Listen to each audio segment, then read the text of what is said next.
নমস্কার ভিউয়ার্স। তো চলুন শুরু করা যাক শ্রীমদ্ ভগবদ গীতা যথাযথের কর্মযোগের পরবর্তী অংশ। শ্লোক 38।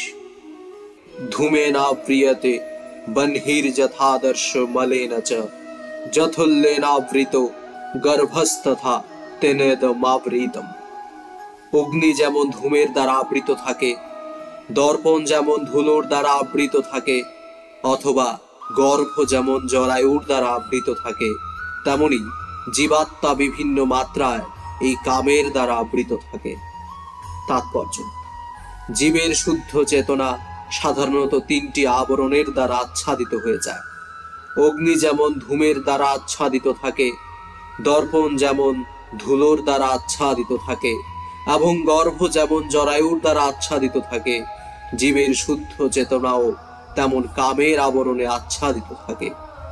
কামকে ধূমের সঙ্গে তুলনা করার সময়ে আমরা বুঝতে পারি যে ধূমের দ্বারা আচ্ছাদিত থাকলেও যেমন আগুনের অস্তিত্ব উপলব্ধি করা যায়, তেমনি কামের আড়ালেও শুদ্ধ কৃষ্ণ ভাবনা কিয়দংশে উপলব্ধি করা যায়। পক্ষান্তরে বলা যায়, জীবের অন্তরে যখন কৃষ্ণ ভাবনার কিঞ্চিত প্রকাশ দেখা যায়, তখন তার অবস্থা ধূমাচ্ছাদিত অগ্নির মতো। আগুনের প্রভাবেই ধূমের উৎপত্তি হয়, কিন্তু আগুন জ্বালাবার প্রথম পর্যায়ে আগুনকে দেখা যায় না। এই স্তরটি কৃষ্ণ ভাবনার প্রাথমিক পর্যায়ের মতো। দর্পণের ধুলো পরিষ্কার করার মতো বিভিন্ন পারমার্থিক প্রক্রিয়ার মাধ্যমে চিত্তরূপ দর্পণকে মার্জন করা যায়, এবং তার শ্রেষ্ঠ উপায় ভগবানের নাম সমন্বিত মহামন্ত্র উচ্চারণ করা। জরায়ুর দ্বারা আচ্ছাদিত গর্ভের সঙ্গে জীবের বদ্ধ অবস্থার তুলনার মাধ্যমে আমরা বুঝতে পারি যে এই অবস্থায় জীব কত অসহায়।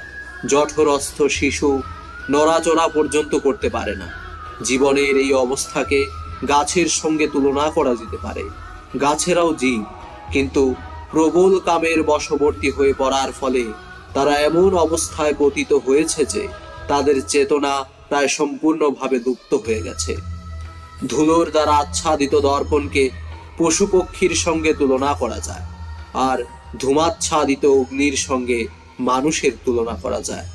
মনুষ্য জীবনে জীব তার সুপ্ত কৃষ্ণ চেতনাকে আংশিকভাবে জাগিয়ে তুলতে পারে, এবং সে যদি আরো উন্নতি সাধন করে, তাহলে তার মনুষ্য জীবন পারমার্থিক জীবনের অগ্নির দ্বারা উদ্ভাসিত হতে পারে।